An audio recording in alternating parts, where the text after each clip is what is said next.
यीशु मसीह के कीमती नाम में मैं आप सभी का अभिवादन करती हूँ और आज इस बाइबल स्टडी में जो इवेंशन मिनिस्ट्री की तरफ से मैं आप सबका स्वागत करती हूँ। You are watching Ebenson TV. I am Dr. Ebenson James. Let us turn to Gospel according to St. Mark, chapter 11, verses 25 and 26. और आज हम देखेंगे मरकुस रचित सुसमाचार उसका 11 अध्याय उसका 25 और 26 वचन। और जब कभी तुम खड़े हुए प्रार्थना करते हो तो यदि तुम्हारे मन में किसी के प्रति कुछ विरोध हो तो क्षमा करो, इसीलिए कि तुम्हारे स्वर्गीय पिता भी तुम्हारे अपराध क्षमा करे। और यदि तुम क्षमा ना करो तो तुम्हारा पिता जो स्वर्ग में है तुम्हारे अपराध क्षमा ना करेगा। Jesus taught that genuine faith requires a forgiving heart. और यीशु मसीह यहाँ पे ये सिखाते हैं कि जो एक सच्चा हृदय होता है वो दिखाता है कि वो क्षमा करने वाला होता है। Jesus emphasized them that effective prayer is deeply intertwined with relational harmony.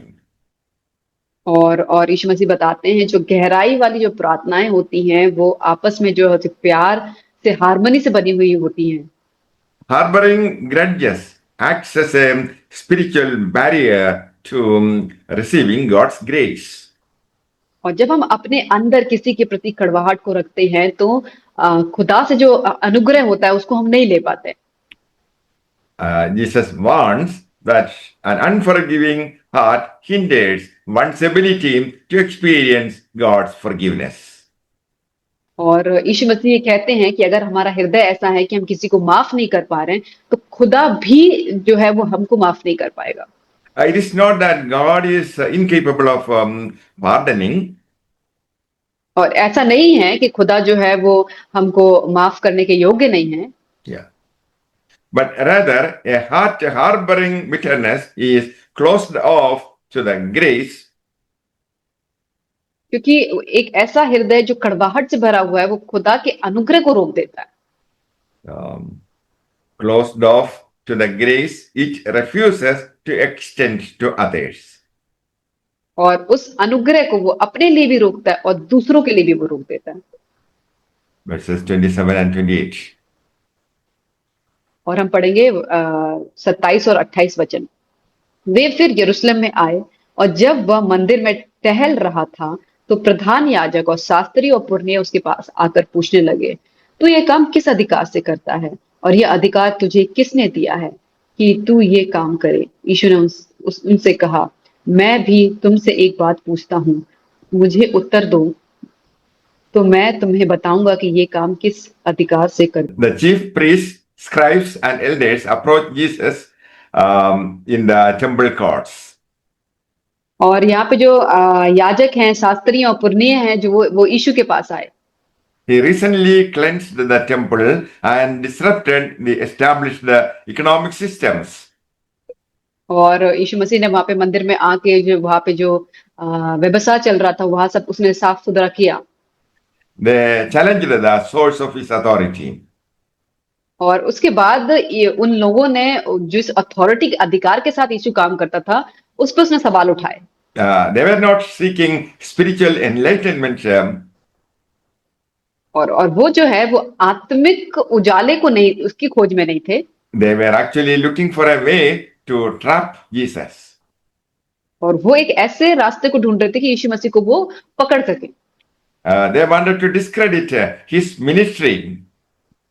और वो चाहते थे कि उसकी सेवकाई के लिए उसको कोई भी उसको क्रेडिट ना मिले। They wanted to label Jesus as a blasphemer before the crowds. और वो चाहते थे कि इस भीड़ के सामने यीशु मसीह को एक निंदक की तरह उसको लेकर आए। Verses 29 to 33. यीशु ने उनसे कहा, मैं भी तुमसे एक बात पूछता हूँ, मुझे उत्तर दो तो मैं तुम्हें बताऊंगा कि ये काम किस अधिकार से करता हूँ। यूहन्ना का बपतिस्मा क्या स्वर्ग की ओर से था या मनुष्यों की ओर से था? मुझे उत्तर दो। तब वे आपस में विवाद करने लगे कि यदि हम कहें स्वर्ग की ओर से तो वह कहेगा, फिर तुमने उसकी प्रतीति क्यों नहीं की? और यदि हम कहें मनुष्य की ओर से तो लोगों का डर है, क्योंकि सब जानते हैं कि यूहन्ना सचमुच भविष्यवक्ता था। अतः उन्होंने यीशु को उत्तर दिया, हम नहीं जानते। यीशु ने उनसे कहा, मैं भी तुमको नहीं बताता कि ये काम किस अधिकार से करता हूँ। Jesus uses a technique answering this question with a question about John the Baptist. और यीशु मसीह ने एक टेक्निक को अपनाया, तरीके को अपनाया कि उनके एक सवाल के लिए उन्होंने कहा कि मेरे भी एक सवाल का तुम जवाब दो। Was John's baptism from heaven or of human origin?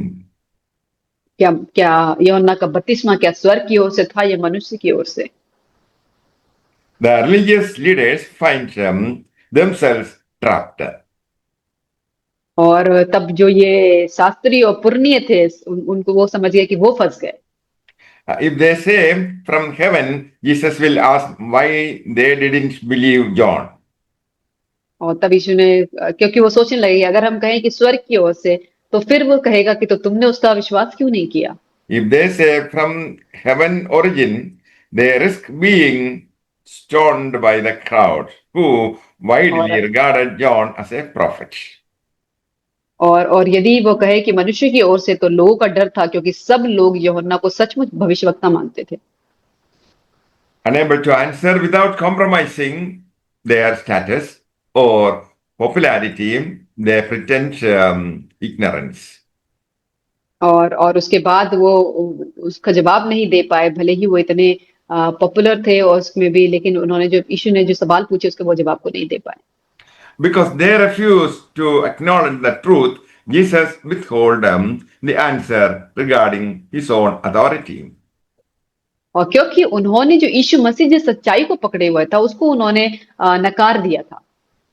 Jesus revealed that their disbelief stems from a rebellious heart rather than a lack of evidence.